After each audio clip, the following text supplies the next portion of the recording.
Suit करता है मेरे तन पे नहीं, लाए हो जहां से। हेलो दोस्तों, आप सभी का हमारे YouTube चैनल पर स्वागत है। दोस्तों, अंजलि आज अपने लाजवाब डांस के साथ में नजर आ चुकी है और ये अपने नए अंदाज से सबको दीवाना कर चुकी है।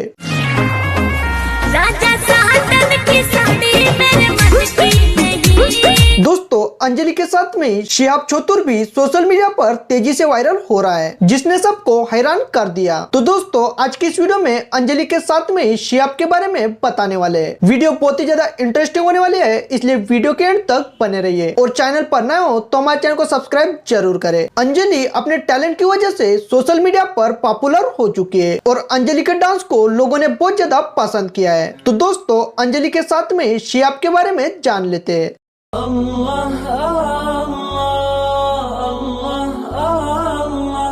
शिहाब यह ऐसा शख्स है जिसने सोशल मीडिया पर अपना नाम बना लिया। शिहाब ये हज के लिए सऊदी अरेबिया तक पैदल निकल चुका है और ये अभी सोशल मीडिया पर तेजी से वायरल हो रहा है। दोस्तों, शिहाब ये सबसे बड़ा रिकॉर्ड बनाने वाले हैं जिसे आज तक किसी भी इंसान ने बनाया नहीं। शिहाब ये कुछ ही दिनों में पाकिस्तान में एंट्री करने वाले और पाकिस्तान से गुजरते हुए ये ईरान, इराक और सऊदी अरेबिया इस तरह से सफर करने वाले और इनका ये सफर 2 से 80 दिन का होने वाला है। दोस्तों, आपके शिहाब के बारे में क्या राय है, ये हमारे कमेंट बॉक्स में जरूर बताएं और इसी तरह के नए नए वीडियो देखने के लिए हमारे चैनल को सब्सक्राइब जरूर करें। धन्यवाद।